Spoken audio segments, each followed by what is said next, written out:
Et c'est un plaisir de vous retrouver encore une fois ici à la Société Nautique de Genève où c'était le feu, l'ambiance, les concerts ont commencé, venez nous rejoindre sur le village de course. Mais pour l'instant, on va se concentrer sur la course justement de ce 83e Bol d'Or Mirabeau qui est calme, mais c'est très serré. On va sans plus attendre aller sur le plan d'eau rejoindre Quentin Mayera et son équipe. Ils sont avec le leader pour l'instant, le Décision 35 de Christian Val W. Quentin, est-ce que vous m'entendez? Est-ce que vous pouvez m'expliquer la situation? Qui est devant et où sont les poursuivants?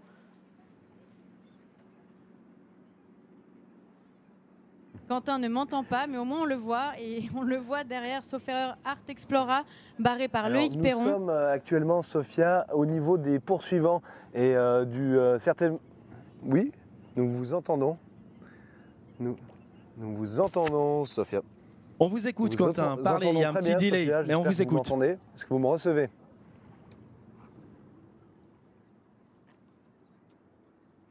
Est-ce que vous me recevez, Sophia? Oui. Ok, très bien, merci beaucoup. Alors je suis actuellement derrière Loïc Perron, le bateau Art Explora, qui s'est lancé à la poursuite de la W-Team. On a bien cru un moment à l'approche d'Ivoire qu'il allait pouvoir recoller au paquet, mais apparemment la W-Team en tout cas a pris l'ascenseur actuellement. Et donc qu'il s'agisse de Art Explora côté suisse ou d'Ocalis au niveau de Nernier qu'on a en visuel actuellement, les conditions sont très légères. Il semblerait qu'ils retouchent actuellement une petite risée et qu'ils arrivent à générer de la vitesse actuellement après s'être arrêtés pendant quelques longues minutes. On voit que les équipiers sont très concentrés à bord et ils essayent d'exploiter la moindre brise pour pouvoir progresser en direction de Genève. Il faut dire aussi que Art Explora est en tête actuellement du classement des TF35 sur le Bol d'Or Mirabeau et qu'ils vont tenter de conserver cet avantage.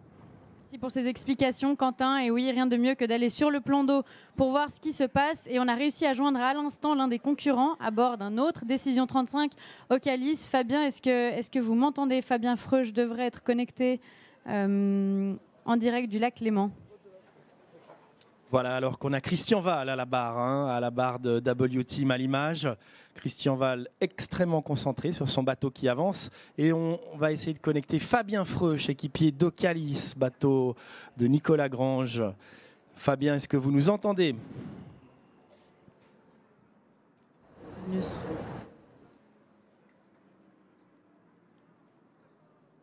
Ok, voilà, on le voit, il avance, il est entré dans le petit lac. On voit même le jet d'eau, si on regarde bien à l'avant du bateau Décision 35. Ils sont en vue du jet d'eau, ils ne sont pas encore arrivés, loin de là, mais ils ont déjà la ligne d'arrivée dans la ligne de mire. Ils sont en vue de l'arrivée, comme on dit, et ils avancent qu'à un quart. Pourchassé néanmoins par Loïc Perron sur Art Explorer. C'est un moment de tension extrême ici au coucher du soleil dans ce petit lac et on se demande évidemment tous qui va l'emporter. Trio de tête, W-Team, Christian Val, Art Explorer de Loïc Perron en deuxième position et puis probablement Ocalis qui a passé Ivoire il y a une petite demi-heure comme ça et qui doit être probablement en troisième position avec toute la meute évidemment des poursuivants. Effectivement, juste derrière eux, les M2, ça faisait un moment qu'on n'en parlait pas.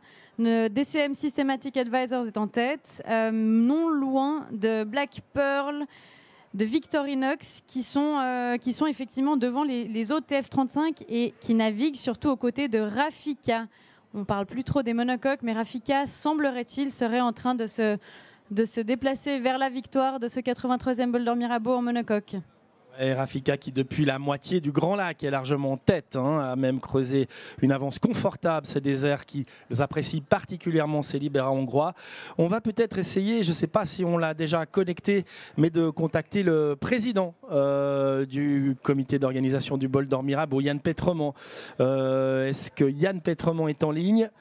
Sinon, on profite, en attendant de connecter Yann Pétremont, de ces magnifiques, superbes images au coucher du soleil sur ce leader du Bol d'Or Mirabeau, le bateau W-Team de Christian Val. Et oui, plus il se rapproche de Genève, plus la connexion semble difficile. Et non, je suis mauvaise langue, on le voit, Yann Pétremont, vous êtes juste derrière Christian Val. Est-ce que la tension monte à bord de W-Team ?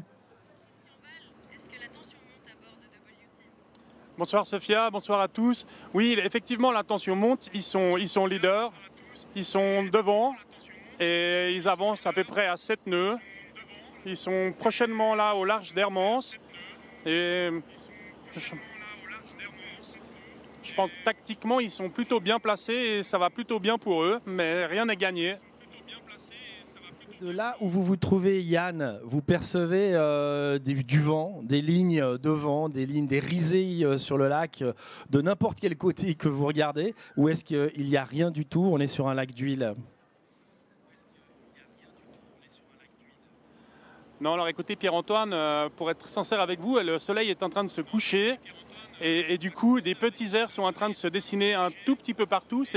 Ils ne sont pas très forts mais ils sont en train de forcir. Tout à l'heure W-Team était à peu près à 5 nœuds et là ils sont à 7-8 nœuds donc ça marche plutôt bien. Merci pour ces informations, Yann. On ne lâche rien jusqu'au bout. Ce n'est pas fini tant que c'est fini. Ça marche un peu mieux en anglais. Et sans plus attendre, on va rejoindre l'autre Décision 35 dont on vous parlait à l'instant, Ocalis, et Fabien Freuch, l'un des équipiers qui normalement a réussi à se reconnecter à nous. Fabien, comment ça va à bord d'Ocalis? Difficilement, on va dire. La connexion n'est pas m'entendez excellente. Si bougez pas trop, on vous entend, on vous voit bouger un petit peu. Comment ça se passe à bord? Est-ce que vous voyez le leader? Où êtes-vous? Alors, on est au large de Nernier. On distingue le leader qui a pris une bonne avance là. On était à peu près ensemble à Ivoire. Et le temps que lui a mis pour aller à Hermance, on a juste réussi à aller à Nernier. Il a traversé Milac et il a une risée qui lui a permis de faire le trou, comme on dit. Et pour nous, c'est pas facile. On n'a toujours pas de vent. On se bat un peu avec un petit peu de vent, des micro-risées de l'ordre de 1 à 2 nœuds, même pas. Et on avance en ce moment à 0 nœuds. Donc voilà, ça va pas si bien. C'est un moment comme ça. Fabien, vous jouez le podium, là, vous êtes en 3e position. Derrière, qu'est-ce qui se passe? Vous êtes rattrapé ou vous arrivez à garder les distances? Alors, on se fait rattraper un petit peu. On voit Art Explora qui est au large de Nyon, donc par notre travers, je dirais à peu près à Milac, peut-être un peu plus côte suisse. Et derrière, on a gentiment qui revient le M2 CIC. Comment il s'appelle, les gars, le CIC? Medical Network. Genelier. Medical Network, exactement. Et on a Victorinox aussi qui doit être 1000 dans le tableau arrière. Et voilà pour l'instant ce qu'on voit. On commence au loin, on voit peut-être d'autres TF35 qui arrivent, on ne fait que les distinguer. Alors on va vous donner une information rare, hein. C'est que pour l'instant W-Team avance, ils viennent de décoller une coque. Alors je sais pas pour vous déprimer que je vous dis ça, mais c'est parce que c'est ce qu'on voit à l'image, Fabien. L'arrivée de la nuit, est-ce que ça change quelque chose pour vous à bord? Non. On va peut-être un tout petit peu s'habiller, mettre les lumières, mais ça va pas changer grand-chose. Merci Fabien d'avoir pris le temps de nous parler. On vous laisse vous concentrer pour ces dernières longueurs, on va dire. Mangez plein de Haribo, on sait que ça vous donne de la force. Donc ne lâchez rien jusqu'au bout et merci d'avoir pris un peu de temps pour nous. Et pendant qu'on parle du petit lac et de l'arrivée, le premier surprise a passé la barge du Bouvray. On le disait il y a une heure qu'il était tout près, il vient de la passer. Il s'agit bien sûr d'Adrénaline Les Deux Rives qui est gentiment en train de poser, on va dire de distancer ses concurrents, Pierre-Antoine. Adrénaline, Thierry Campiche, 3e position à la Genève-Roll-Genève, qui va peut-être gagner le bol d'or s'il continue comme ça. Un très bon bateau, hein. Il faut rappeler qu'il y a 96 surprises en compétition. C'est donc la véritable course dans la course. On va maintenant rejoindre la terre, hein, puisque notre renard des surfaces préféré, Johan Loliev, qui depuis ce matin sillonne le lac sur son bateau moteur, a décidé de s'arrêter du côté d'Ivoire pour nous raconter une ambiance terrestre, bien sûr, mais tournée vers le lac, tournée vers le plan d'eau. Comment ça va du côté d'Ivoire au coucher du soleil, Johan? Bien, bonsoir Pierre-Antoine. En effet, on s'est arrêté du côté d'Ivoire. On a été voir un petit peu l'ambiance à terre. Tout à l'heure, il y avait un petit peu de monde ici sur la jetée. Après une belle journée ensoleillée, on avait besoin de remettre un petit peu le pied à terre. Et On va faire un petit point. Nous, derrière moi, on a, du coup, on doit avoir Rafika. Vous devez les apercevoir juste derrière, qui arrive doucement, en glissant toujours au trapèze au niveau d'Ivoire. Vous étiez en ligne avec Ocalis, qui sont juste en face de moi, là-bas, en direction, quand je regarde en direction de Nernier. Et puis voilà, le soleil vient de se coucher il y a à peine 5 minutes. Les airs et les thermiques de jour, les thermiques diurnes sont complètement tombés en effet, comme vous le disiez. Là, il y a une nouvelle course qui va commencer dans l'attente des thermiques plutôt nocturnes. Et puis j'ai la chance, j'ai Jean-François qui est là, qui arrive de la nautique, qui a suivi assidûment toute la journée la régate. Il rentre du travail, il n'a pas pu naviguer cette année, il a déjà fait plusieurs fois le bol d'or. Et du coup, Jean-François, vous étiez à la nautique, vous êtes venu à Ivoire pour voir un peu des bateaux. Vous avez des amis qui naviguent cette année?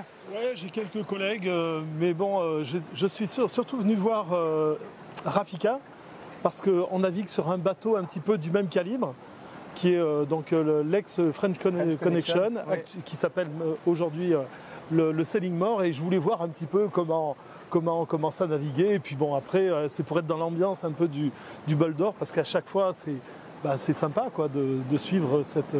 Combien d'éditions vous avez fait déjà? Alors moi j'ai fait trois éditions. Donc j'ai fait 2017, 2018 et 2019. D'accord, la fameuse année 2019. La fameuse, exactement. Et vous étiez déjà à bord du French Connection à ce moment-là? Non, sur le French on n'en était pas en 2019 heureusement, parce qu'on l'aurait coulé. Non, j'étais sur un voilier assez lourd, et ça s'est bien passé. Bien géré, on a géré, mais bon, c'est clair que c'était un petit peu l'apocalypse. Hein. D'accord. Ouais, carrément. Donc voilà, cette année, du coup, à terre, vous travaillez sur la route du retour à la maison, un petit arrêt. Ah ouais, j'ai fait ici à Ivoire. Un gros détour. Hein. C'était super. Merci Jean-François. Voilà, ici, on rencontre régulièrement des gens qui viennent voir le bol depuis la terre. Et maintenant, la nuit arrive doucement, et une nouvelle régate commence avec la nuit qui arrive. Alors l'information, Johan, que vous voyez peut-être pas de là où vous vous trouvez du côté d'Ivoire, c'est que Christian Val, il est sur une coque là en ce moment. Il est en train de fondre sur la ligne d'arrivée. On voit bien derrière vous que c'est pas du tout la situation que vous êtes en train de vivre du côté d'Ivoire. Vous sentez cette flotte qui s'étire entre l'avant de la course et puis les poursuivants? C'est vrai que ça s'est vraiment étiré, là, tout ce retour. Hein, on voit vraiment... on a encore croisé il n'y a pas si longtemps des bateaux qui étaient en direction du Bouvray. La flotte s'est vraiment étirée. Et, en effet, j'ai du mal presque à vous croire, parce que moi, quand je regarde direction Nernier et puis Coppet en face, il n'y a vraiment pas de vent. Et voilà, la course continue. Et puis W-Team sont bien partis. Et puis on va suivre ça de près. Profiter de ces quelques images. Merci Johan pour ces précisions, des belles images au coucher du soleil. En fin de journée, on va retourner sur le lac, voir quelques images. J'en profite pour préciser qu'une vingtaine de bateaux a abandonné à ce stade. Donc 400 sont encore en course. Évidemment, ils sont menés par Christian Val et son jeune équipage du CER, du centre d'entraînement à la régate, qui pour la plupart vont peut-être vivre leur première victoire. Je ne voudrais pas leur porter malheur, mais a priori, ils se dirigent en bonne position vers la Société nautique de Genève.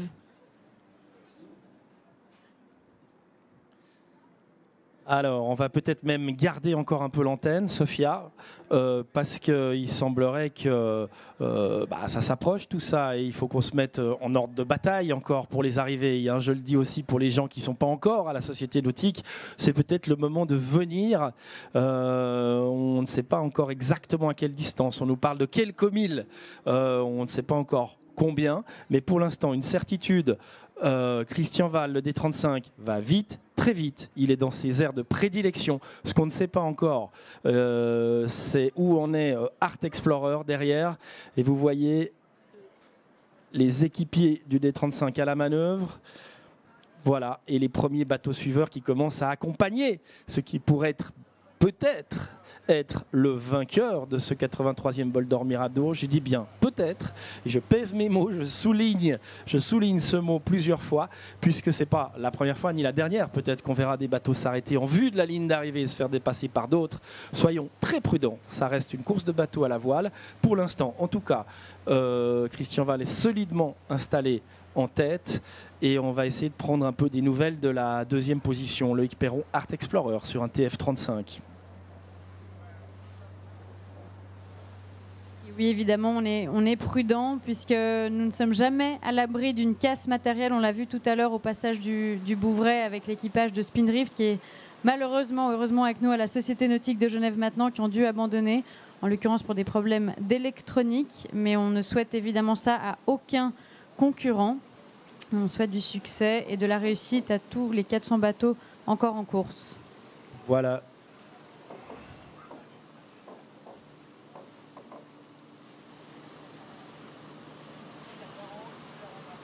Voilà, on peut aussi parler, faire une petite pause. On voit bien qu'il y a moins de vent devant, ils vont donc freiner. Beaucoup de gens aussi nous ont posé la question de savoir comment ça fonctionnait aussi sur le plan des règles, hein, la course de bateau à la voile. On a interrogé hier des gens qui sont fondamentaux dans cette course-là. C'est les jurés. Vous savez qu'il y a 5 jurés internationaux qui jugent en direct en fait des courses comme le Bol d'Or Mirabeau. Je vous propose de les écouter quelques instants et puis on reviendra peut-être aussi sur ce décision 35 dans une minute pour voir où il en est. On écoute le juré international du Bol d'Or Mirabeau. Bernadette Delbar, juge international France. Jean-Bernard Luther, juge national suisse. Nous, on n'intervient que quand les concurrents ne se sont pas mis d'accord sur l'eau. Quand ils ont supposé fait une faute, il y en a un qui peut faire des tours sur l'eau. S'ils ne sont pas d'accord, ils viennent nous voir. Et là, on traite le sujet, ils nous racontent et on trouve qui est le fautif. Pas du tout. Nous, notre but, c'est vraiment de garantir, enfin donner autant que possible la garantie d'une équité dans la compétition. Mais on intervient seulement sur le tapis vert ici. Je dirais par rapport à d'autres compétitions, et vu le nombre de compétiteurs, il y a peu de protestes. Il y a souvent des protestes quand il y a des contacts et des dégâts. Parce qu'ils veulent ça pour les assurances. On peut dire que oui, qu'ils sont fair play et que ça se passe assez bien. L'espace entre les bateaux est quand même relativement grand, hein, le lac est grand. Donc ça se passe assez bien. Mais normalement, on a 2 heures avant la remise des prix, donc ça devrait le faire. Et on jugera en premier celle qui pourrait intervenir dans le classement.